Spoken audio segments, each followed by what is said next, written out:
మేడారం జాతరకు ఆర్టీసీ ప్రత్యేక సర్వీసులు, మహిళలకు ఉచిత ప్రయాణం.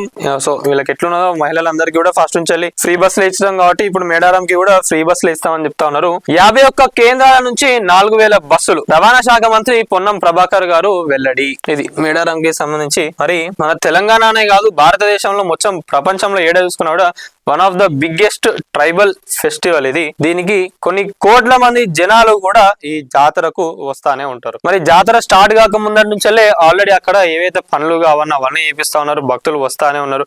వచ్చిన భక్తులే మంచి ఒక వారం రోజులు ఉంటారు. వచ్చిన వాళ్ళే మళ్ళా అమ్మవారిని గద్దకు తీసుకొచ్చినప్పుడు కూడా మళ్ళా భక్తులందరూ కూడా మళ్ళీ ఒకసారి మేడారంకి వస్తానే ఉంటారు. ఇది మరి దానికి సంబంధించి ప్రజాప్రభుత్వం కూడా అధికారంలోకి ఇప్పుడు వచ్చింది కదా.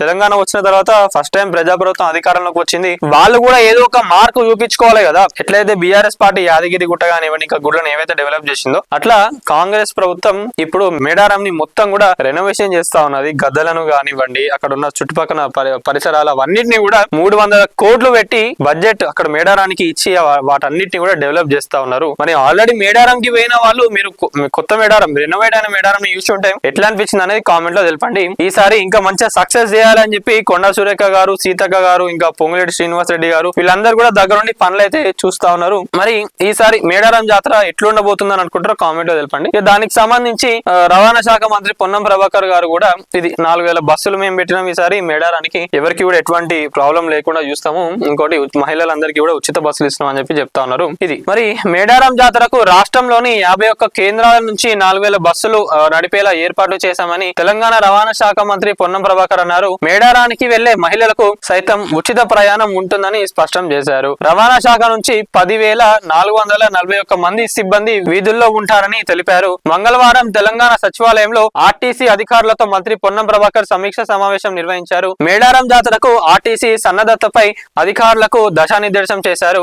ఈ సమావేశంలో special CS Vikas Raj, RTC MD Nagireddy, RTC ఈడీలు అధికారులందరూ కూడా పాల్గొన్నారు. ఈ సందర్భంగా మంత్రి పొన్నం ప్రభాకర్ మాట్లాడారు. మేడారం వీధుల్లో డ్రైవర్లు, కండక్టర్లు, ఇంకా సెక్యూరిటీ సిబ్బంది ఎవరైతే ఉన్నారో వాళ్ళందరూ కూడా ఇక్కడనే పనిచేస్తారని మంత్రి పొన్నం ప్రభాకర్ వెల్లడించారు. 28వ తేదీ నుంచి 1వ తేదీ వరకు స్పెషల్ బస్సులు నడుపుతామని చెప్పుకొచ్చారు. మేడారం వెళ్లేటప్పుడు బస్సులు నిండుతాయి, వచ్చేటప్పుడు ఖాళీగా బస్సులు వస్తాయని తెలిపారు. 1 వేలో బస్సులు ఖాళీగా వెళ్తాయి కాబట్టి రెగ్యులర్ ఛార్జీల కంటే 50% అదనపు ఛార్జీలు వసూలు చేస్తారని పేర్కొన్నారు.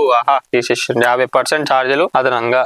ఆర్టీసీ బస్సుల్లో 20 లక్షల మంది ప్రయాణిస్తారని అంచనా వేస్తున్నామని మంత్రి పొన్నం ప్రభాకర్ తెలిపారు. మేడారంలో 50 ఎకరాలలో 1000 బస్సులు నిలిపేలా తాత్కాలిక బస్సు షెల్టర్లను ఏర్పాటు చేస్తున్నట్లు వెల్లడించారు. నిమిషానికి 4 బస్సులు వెళ్లేలా ఏర్పాటు చేశామని వివరించారు. బస్ షెల్టర్ల వద్ద 8 కిలోమీటర్ల మేర 50 క్యూ లైన్లు ఏర్పాటు చేశామని అన్నారు. బస్టాండ్ లో క్లోజ్డ్ సర్క్యూట్ సీసీ కెమెరాలు ఏర్పాటు చేశామని, వీటిని కమాండ్ కంట్రోల్ సెంటర్ కు అనుబంధం చేశామని మంత్రి పొన్నం ప్రభాకర్ గారు పేర్కొన్నారు. సో ఇదంతా ఒక ముచ్చటైతే ఇది కంపల్సరీ చూడండి. ఏంటంటే బస్ ఛార్జీలు మళ్ళీ వచ్చేటప్పుడు రిటర్న్ గా వస్తాయి, ఖాళీగా వస్తాయి కదా బస్సులు. అందుకని ఛార్జీలు ఏవైతే ఉన్నాయో 10 రూపాయలు అయితే 20 రూపాయలు అని చెప్పి తీసుకుంటా ఉన్నారంట. అంటే 50% అదనంగా తీసుకుంటా ఉన్నారంట. ఇక అయిపోయింది ఆడికే. ఇక వైఫ్ అండ్ హస్బెండ్స్ పోతే ఇక్కడ ఫ్రీ లేదని అనుకోవాలి. సో ఇది ముచ్చట మేడారం జాతరకు సంబంధించి ఆర్టీసీ దాని గురించి. ఆల్రెడీ అందరు మేడారం జాతరకు పోతా ఉంటారు కాబట్టి బస్సు ఎట్లుంటది, ఎక్కడ ఎక్కాలి, ఎక్కడ దిగాలి ఏందని తెలుసు కాబట్టి సో ఇది దీనికి సంబంధించి.